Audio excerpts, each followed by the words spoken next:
Baik, bismillahirrahmanirrahim. Assalamualaikum warahmatullahi wabarakatuh. Teman-teman sekalian, kita bertemu kembali di video kali ini. Kita akan mereview ulang beberapa poin penting, yaitu tentang pengaruh suhu terhadap rate constant, yaitu Arrhenius equation, juga terhadap pengaruh suhu terhadap konstanta kesetimbangan atau Van Hoff equation, kemudian perhitungan heat reaction, kemudian juga kondisi timbang, konversinya, kemudian pergeserannya karena perubahan suhu. Kemudian kita akan masuk nanti neraca energi, kemudian kondisi adiabatis. Kita lihat contoh-contoh saudaranya ya.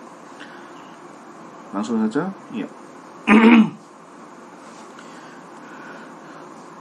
Ketika reaksi berlangsung di dalam reaktor, pilihannya dua, exo atau endo, sehingga suhu akan cenderung berubah, baik naik maupun turun. Perubahan suhu itu kemudian akan berpengaruh, yang pertama adalah rate constant ya, rate constant atau konstanta laju reaksinya. Konstanta laju berubah menurut suhu atau berubah sesuai dengan suhu menurut persamaan Arrhenius, persamaan 1A. Kemudian perubahan konstanta laju karena perubahan suhu bisa dihitung dengan persamaan 1B dan 1C ya. 1C ini diturunkan dari 1B ya. Perubahan kedua adalah konstanta laju ya, konstanta kesetimbangan equilibrium constant ya. Di perubahan suhu akan menggeser kesetimbangannya. Nah, pergeserannya ini kemudian dirumuskan dalam persamaan Van Hoff ya, persamaan 2A ya. Ini korelasi antara konstanta kesetimbangan dan temperature ya. Perubahan konstanta kesetimbangan ini pada berbagai suhu bisa dihitung dengan persamaan 2B ya. 2B ini diturunkan dari 2A. Kemudian dikembangkan sedikit ya, jadi persamaan 2C. Jadi persamaan 1B 1C 2B 2C ini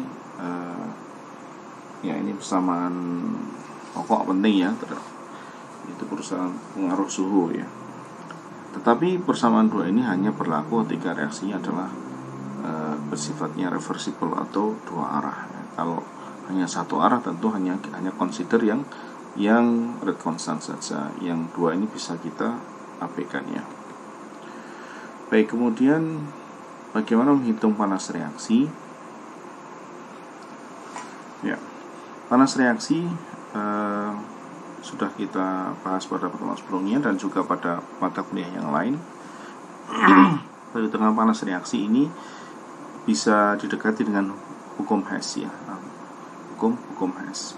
Jadi ketika reaksi berlangsung pada T, reaktannya kemudian berlangsung pada C menjadi produk T, maka panas reaksinya ini dihitung dengan persamaan 3A. Persamaan 3A. Jadi ada panas dulu dari T ke T standar ya, biasanya pada 298 atau 25 derajat Celcius. Kemudian reaksi berlangsung pada T standar, kemudian produk kemudian dikembalikan kepada suhu T, sehingga ini secara sederhana ya,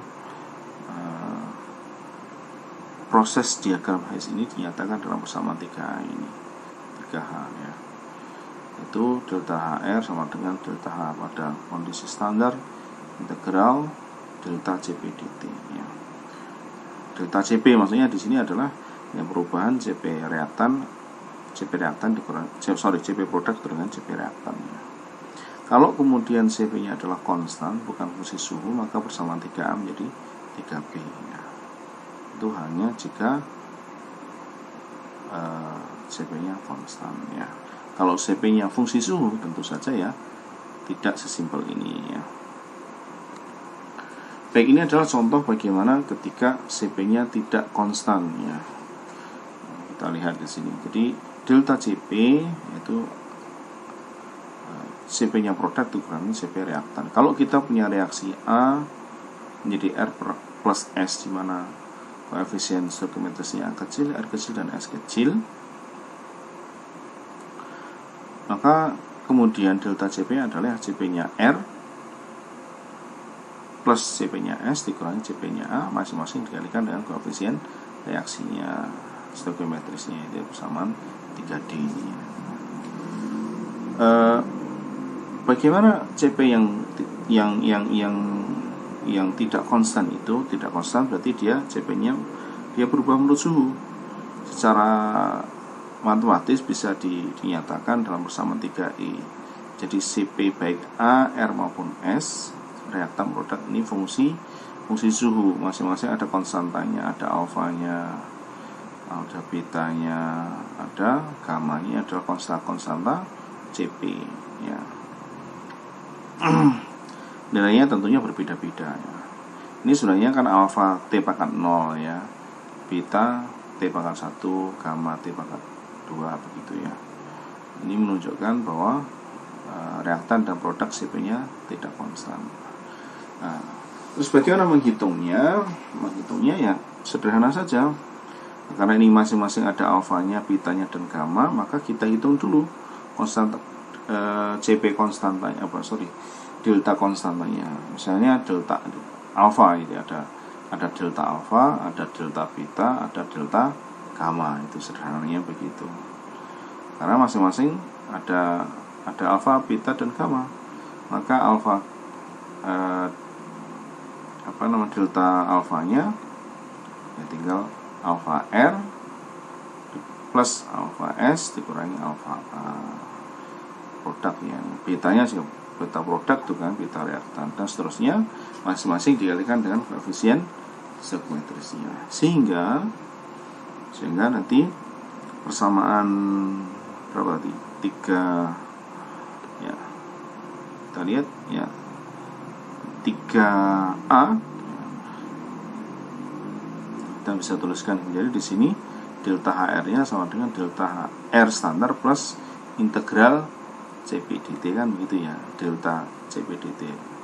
Delta CP-nya ya delta alfa, delta beta, delta gamma yang masing-masing dikalikan dengan T pangkat 0, T pangkat 1, T kuadrat.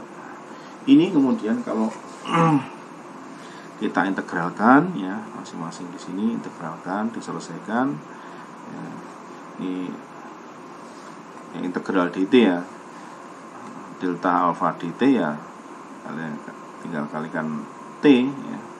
Ini menjadi setengah T kuadrat, ini jadi sepertiga T pangkat 3. Kalau diintegralkan, dimasukkan batasnya T sampai T0 sampai T, jadilah persamaan ini, persamaan 3H ini ya.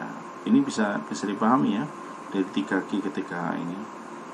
Nah, kenapa ada delta alfa T min T0 ya? Karena integralnya ini integral delta alfa dt ya, jadinya integral alfa T kan begitu ya. T-nya dimasukkan batasnya T min T0. Kemudian ini integralnya integral dt, T dt ya setengah T kuadrat masuk di sini, dan seterusnya. Saya rasa tidak sulit ini ya.